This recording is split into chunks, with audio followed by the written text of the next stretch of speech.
नमस्कार, मैं आपके साथ के राणा। साधना प्लस देख रहे हैं आप। स्वागत है आप सभी का बिहार बुलेटिन में। खबरों का सिलसिला शुरू करने से पहले एक नजर डालेंगे अब तक की सुर्खियों पर।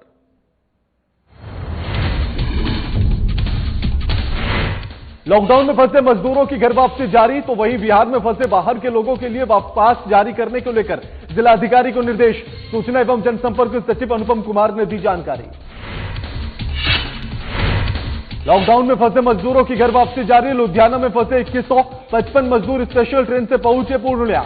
ट्रेन में सवार थे 19 जिलों के यात्री, सभी को पहुंचाया गया सुरक्षित घर। नशे की हालत में पति ने पत्नी की पीट कर किया अधमरा। इलाज के दौरान अस्पताल में महिला की मौत। पुलिस ने आरोपी पति को किया गिरफ्तार। मधुबनी में किसानों को नहीं मिल रहा सरकारी योजनाओं का लाभ। बूंद बूंद पानी के लिए लोग परेशान। सरकार के द्वारा लगाए गए बोरिंग हुए फेल।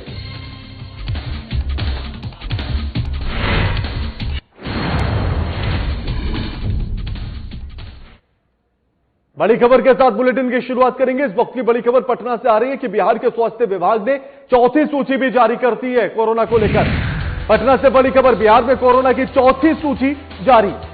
2 मरीज पाए गए कोरोना पॉजिटिव, यानी कि अब यह आंकड़ा बढ़कर हो चुका है 571। बांका और भागलपुर के रहने वाले हैं कोरोना मरीज। इस खबर पर हमारे साथ हमारे पटना से संवाददाता अनिल कुमार फोन लाइन पर जुड़ गए हैं। अनिल, आंकड़ा लगातार बढ़ता जा रहा है, 571 हो चुके हैं। चौथी सूची में 2 और मरीज निकलकर सामने आए हैं। क्या कुछ पूरी जानकारी है अनिल? जी बिल्कुल, मैं बता दूं आपको कि स्वास्थ्य विभाग द्वारा आज का जो चौथा अपडेट है वो जारी कर दिया गया है। ऐसे में संजय कुमार जो स्वास्थ्य विभाग के सचिव है उन्होंने ये आंकड़ा जारी किया है, जिसमें कि 571 कुल अब आंकड़ा जो है बढ़कर पहुंच गया है। ऐसे में अगर बात की जाए नए 2 संक्रमित मरीजों की, तो एक बांका जिले के रहने वाले हैं, दूसरे भागलपुर जिले के रहने वाले हैं। अब जोड़ा जाए तो आंकड़ा जो है वो चौथा अपडेट जो है, इसमें कुल अगर संख्या जोड़ी जाए आज का केवल, तो 30 मरीजों की नए संख्या में इजाफा हुआ है, जो कि नए कोरोना पॉजिटिव मरीज पाए गए हैं। जी बिल्कुल अनिल, आखिर लगातार आंकड़े बढ़ते जा रहे हैं और जो मजदूर हैं, छात्र हैं, उनके भी आना जाना लगातार लगा हुआ है, यानी कि वापस भी आ रहे हैं और जो लोग बिहार में फंसे हैं वो भी बाहर जा रहे हैं। आखिर क्या उनको लेकर भी किसी प्रकार कोरोना को लेकर संकट नजर आता है अनिल? जो भी आने वाले हैं, आने वाले शख्स बिहार में जो कि बाहर रह के अपना काम कर रहे थे या पढ़ रहे थे, वैसे छात्र जो वहाँ बाहर रह के पढ़ाई कर रहे थे बिहार के अन्य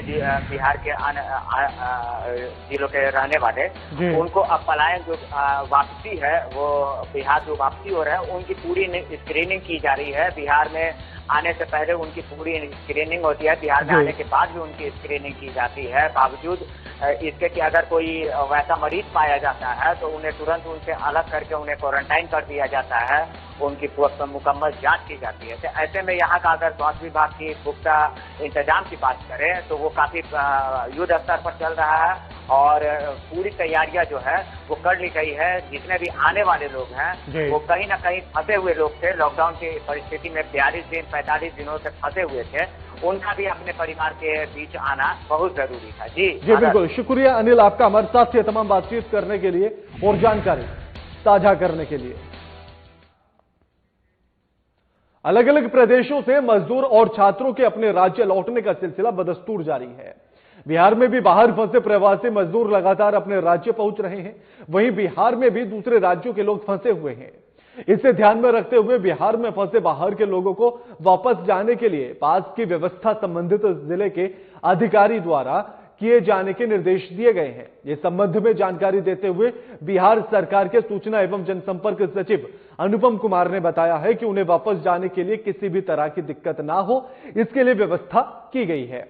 इसके अलावा उन्होंने बताया है कि बिहार में पंचायत स्तर के लगभग 988 क्वारंटीन सेंटर चलाए जा रहे हैं, जिसमें 8800 लोग हैं। इनमें इसके अलावा ब्लॉक लेवल पर 3314 क्वारंटीन सेंटर संचालित हैं, जिसमें 44,869 लोग रह रहे हैं। हवाई मार्गों से आने वाले बिहार के लगभग 2075 लोगों ने रजिस्ट्रेशन करवाया है, जिसमें सबसे अधिक यूक्रेन से 632 लोग हैं।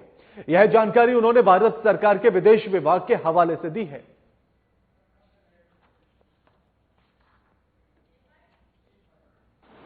जो कोरोना संक्रमण के कारण वर्तमान में स्थिति है उसकी लगातार समीक्षा माननीय मुख्यमंत्री के स्तर से एवं मुख्य सचिव द्वारा की जा रही है।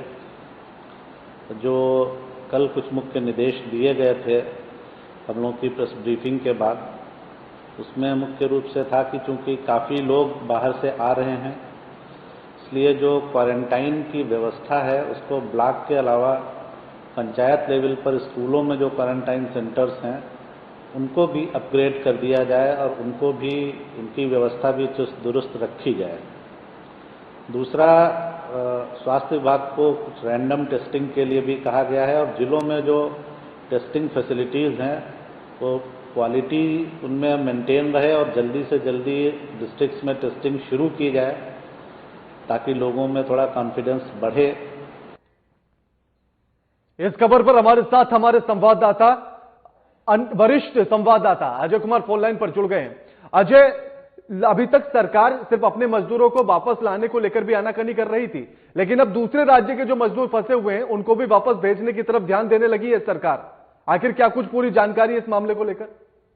देखिए, राज्य सरकार ने जो एक महत्वपूर्ण फैसला ये लिया है कि लॉकडाउन जो 3 है उसमें जो छूट मिली है कि लोग आ जा सकते हैं अपने जो गृह राज्य है या अपने घर वापस लौट सकते हैं, वो किसी कारण से फंसे हों, चाहे काम से फंसे हों या फिर छुट्टियों में आए हों, चाहे जिस तरह से आए हों, उनको वापस जाने के लिए सरकार ने कहा है कि वो अपने जहां फंसे हुए वहां के संबंधित जिलाधिकारी या जो अधिकारी हैं वहां के एसडीओ लेवल के भी उनसे आप बात करें और आपको एक पास निर्गत किया जाएगा जिससे वे अपने गृह राज्यों में जा सकें। तो जाहिर सी बात है, आपके राज्य के लोगों की चिंता अगर बाकी राज्य सरकारें कर रही हैं तो आपको भी बाकी राज्यों के जो लोग यहाँ फंसे उनकी चिंता करनी होगी, एक वाजिब सी बात बनती है। जी बिल्कुल। अजय, आखिर क्या उनको भेजने के लिए भी सरकार के द्वारा व्यवस्था की जा रही है या वो जिस राज्य के हैं उसी राज्य के सरकार के द्वारा व्यवस्था की जाएगी? इसको लेकर कुछ रणनीति बनाएगी? जी बिल्कुल, जैसा कि ये म्यूचुअल बात है, जैसे कर्नाटक से लोग आ रहे हैं, दिल्ली से लोग आ रहे हैं, तो वहां से आने के लिए जो ट्रेनों की व्यवस्था की गई है और राज्य सरकारों के जो सचिव स्तर के लोग हैं जो इसमें कोऑर्डिनेट कर रहे हैं रेल मंत्रालय से और जो संबंधित राज्य के जो सचिव हैं उनसे या वहाँ के महकमे से कंट्रोल जो जिस तरह से बातचीत हो रही है, तो एक तरह से कहें म्यूचुअल हो रहा है कि आप हमारे राज्यों को जिस तरह से हेल्प कर रहे हैं, हम भी आपके लोग जो यहाँ पटना में फंसे हैं या बाकी जिलों में फंसे हैं उनको वापस ले जाने के लिए उसी तरह से सपोर्ट करने को तैयार हैं। तो ये एक बड़ा महत्वपूर्ण कदम माना जाता है। लेकिन उसके साथ ही मैं आपको एक चीज और बता दूं कि इससे इतर भी एक सबसे इम्पोर्टेंट बात यह है कि जो रोज जो बिहार सरकार के जो सूचना एवं जनसंपर्क सचिव है अनुपम कुमार रोज जो मुख्यमंत्री बैठक में समीक्षा करते हैं और समीक्षा बैठकों के बाद जो कुछ भी निकल के सामने आता है उसको एक माउथ पीस के रूप में हम लोगों को, मीडिया के लोगों को परोसते हैं। लेकिन एक अघोषित चीज, ये अघोषित इसलिए मैं कह रहा हूं क्योंकि इसका कोई लिखित प्रमाण तो नहीं है, लेकिन जितने भी क्वारंटाइन सेंटर है, जैसे कि बताया जा रहा है कि पंचायत लेवल पे जो क्वारंटाइन सेंटर है उनको अपग्रेड करने की बात कही जा रही है क्योंकि बाहर से लोग आने वालों की संख्या बढ़ रही है। इसके अलावा जो ब्लॉक लेवल के हैं उनकी संख्या भी है। अगर देखेंगे तो सरकारी आंकड़ों के अनुसार जो है 988 जो पंचायत लेवल पे और 3314 जो है ब्लॉक लेवल पे जो क्वारंटीन सेंटर है उनमें लगभग 50,000 से ज्यादा लोग हैं। लेकिन इन पर मीडिया को जाने की पाबंदी है, एक तरह से कहें अघोषित पाबंदी, और इसको लेकर के विपक्ष ने भी घेरा है। आरएलएसपी के जो सुप्रीमो हैं उपेंद्र कुशवाहा ने भी इस बात को लेकर के कहा है कि वो उसको लेकर के 10 मई को एक काला दिवस मनाएंगे। लेकिन ये समझ से थोड़ा बाहर पड़ता है कि आप मीडिया कर्मियों को क्वारंटीन सेंटर में क्यों नहीं जाने देना चाहते? क्या वहां जाने से क्या अव्यवस्था होगी या फिर क्या इन सब चीजों से उनकी पोल खुल जाएगी? ये तो क्वारंटीन सेंटर देखने के बाद ही पता चलेगा। बिल्कुल बिल्कुल। और अजय, जिस तरह से हवाई मार्ग से जो लोग आने वाले हैं, जैसे यूक्रेन से भी सबसे ज्यादा लोग आएंगे, आखिर उनको लेकर किस प्रकार की व्यवस्था की जा रही है सरकार के द्वारा?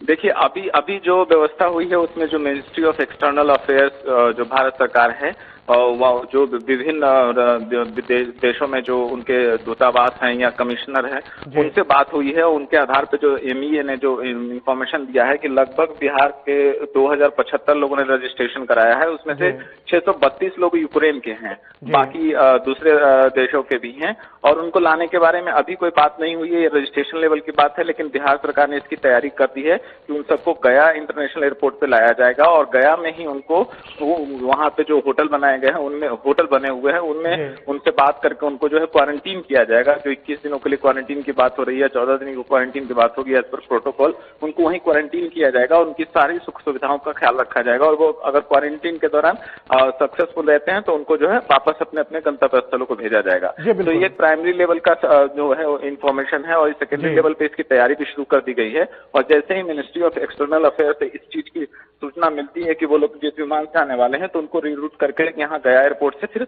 उनको जो है वहां के होटलों में क्वारंटीन किया जाएगा। राणा जी बिल्कुल, शुक्रिया अजय आपका हमारे साथ ये तमाम बातचीत करने के लिए और जानकारी साझा करने के लिए।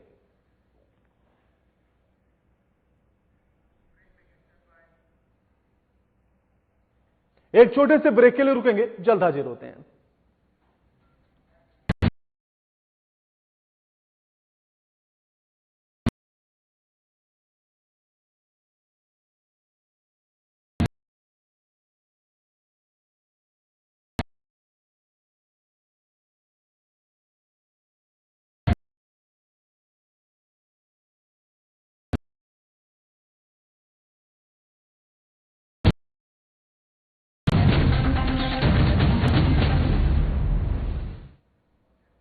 ब्रेक के बाद आप सभी का स्वागत है। लॉकडाउन के दौरान दूसरे राज्यों में फंसे प्रवासियों को लाने का सिलसिला जारी है। इसी कड़ी में आज लुधियाना में फंसे बिहार के 2155 प्रवासी स्पेशल ट्रेन से पूर्णिया पहुंचे हैं। इनमें पूर्णिया के 1210 और अन्य सूबे के 19 जिले के यात्री सवार थे। आपको बता दें कि कोरोना के खौफ के बीच स्टेशन पर यात्रियों के उतरते ही जल्द से जल्द अपने गृह जिला तक पहुंचने की लालसा चेहरे पर साफ झलक रही थी। ट्रेन अपने निर्धारित समय से 4 घंटे लेट पहुंची। स्टेशन पर ट्रेन के आने को लेकर पुलिस प्रशासन सहित मेडिकल टीम वहां तैनात थी। स्टेशन पहुंचने वाले यात्रियों को संक्रमण से बचाव के साथ संबंधित जिला भेजने की तैयारी जिला प्रशासन ने पहले ही पूरी कर रखी थी। यात्रियों को स्टेशन पर कोई परेशानी ना हो उसके लिए तमाम व्यवस्थाएं की गई थी। स्टेशन पर डीएम राहुल कुमार, एसपी विशाल शर्मा खुद मोर्चा संभाले हुए थे। स्पेशल ट्रेन से पूर्णिया पहुंचे प्रवासियों को विभिन्न जिले तक पहुंचाने के लिए कुल 51 बसों का इंतजाम किया गया था। सभी जिले से पहुंचे दंडाधिकारी की देखरेख में यात्रियों को रवाना किया गया है।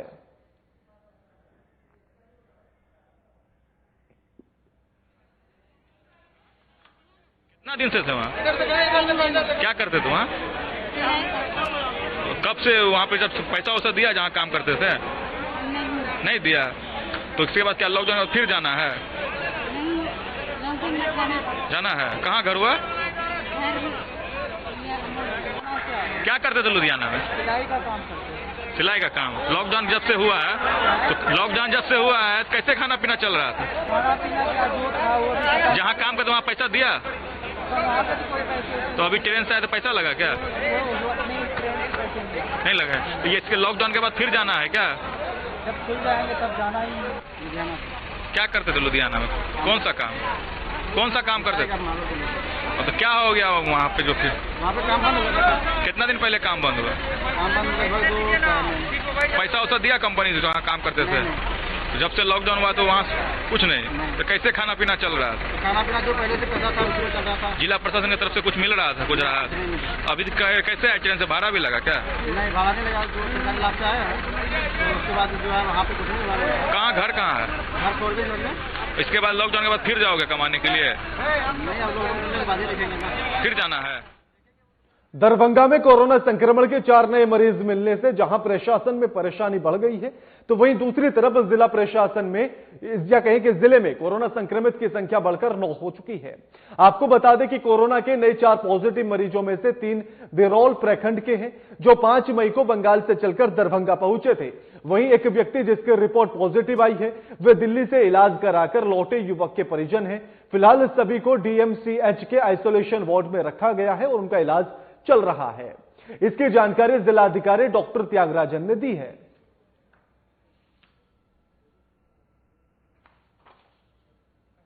दरभंगा जिला में 5 लोग पॉजिटिव पाए गए थे। उसका कारण एक परिवार दिल्ली से आई थी, उनको तुरंत अलग कराकर जांच कराने के क्रम में पॉजिटिव पाया गया था। इसके अलावा 5 तारीख को मध्य रात्रि में हौरा से बिरौल प्रखंड जो दरभंगा जिला में पड़ता है वहाँ पर 5 लोग और आए थे। उन लोगों को भी तुरंत थाना के द्वारा पकड़ करके प्रखंड क्वारंटाइन कैंप में रखा गया था। अगला दिन ही हम लोग डीएमसीएच में ला करके उन्हें टेस्ट कराए थे, उनमें से 3 लोग। वैसे तो बरसात में मौसम में मधुबनी का बेनीपट्टी अनुमंडल अंतर्गत विशनपुर पंचायत इलाका बाढ़ के पानी से जलमग्न रहता है, लेकिन सुखाड़ में भी यानी कि सूखे में भी लोगों को एक एक बूंद पानी के लिए तरसना पड़ता है। सरकारी नुस्खे भी यहां कारगर साबित नहीं हो पा रहे हैं। सरकारी निर्देश के तहत बिशनपुर पंचायत में किसानों की मदद के लिए बड़े जोर शोर से बोरिंग करवाया गया था, लेकिन जैसे ही सुखाड़ आया यानी कि सूखा पड़ा तो सरकार की ये योजनाएं फेल हो गई। यह अब स्थिति यह है कि पंप सेट टूटकर बिखरा हुआ पड़ा है और इतनी मेहनत के बाद भी किसानों को बूंद भर पानी भी उपलब्ध नहीं हो सका। बिशनपुर पंचायत में पड़ता है ये सारघाट थाना, लेकिन ये आज तक हमको नहीं लगता सर, हम लोग बचपना में ये बना था, बच्चे थे। आज 40 साल की उम्र है, कभी 40 साल में इसमें 40 घंटा भी पानी नहीं चला होगा, 40 मिनट भी नहीं चला होगा। अब क्या स्थिति है? अभी तो बाढ़ में पिछली बार आया तो धंस का आधा टूट के भी गिरा हुआ है और बंद है, खत्म है। ये तो सरकार का पैसा ऐसे ही खत्म हो रहा है।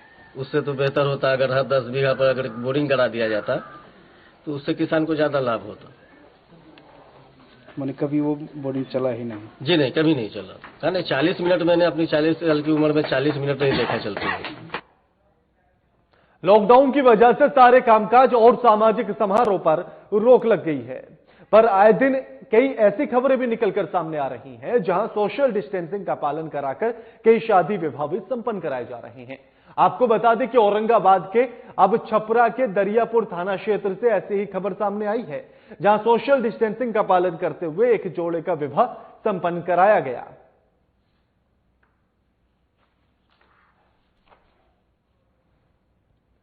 तस्वीरें आपकी टीवी स्क्रीन पर। आपको बता दें कि जहां लॉकडाउन अभी भी जारी है, उसी के बीच ऐसे में शादियां भी हो रही हैं। ये खबरें भी लगातार निकलकर सामने आ रही हैं। सोशल डिस्टेंसिंग का पालन करते हुए शादी कराई जा रही है। तस्वीरें आपकी टीवी स्क्रीन पर हैं कि किस तरह से सोशल डिस्टेंसिंग का पालन किया गया, लॉकडाउन का पालन किया गया। सभी लोगों के बीच में दूरी है और कम ही लोगों के बीच में इस शादी को संपन्न कराया गया।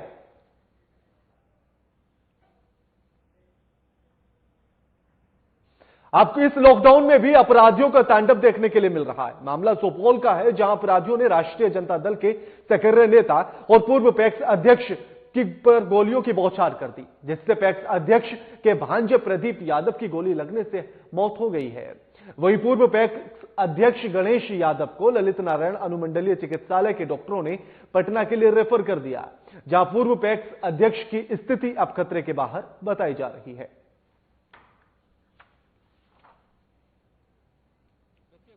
बात है कि गणेश यादव राजद के सक्रिय कार्यकर्ता थे और बनेली पट्टी के पूर्व पैक्स चेयरमैन रह चुके हैं 2 टर्म।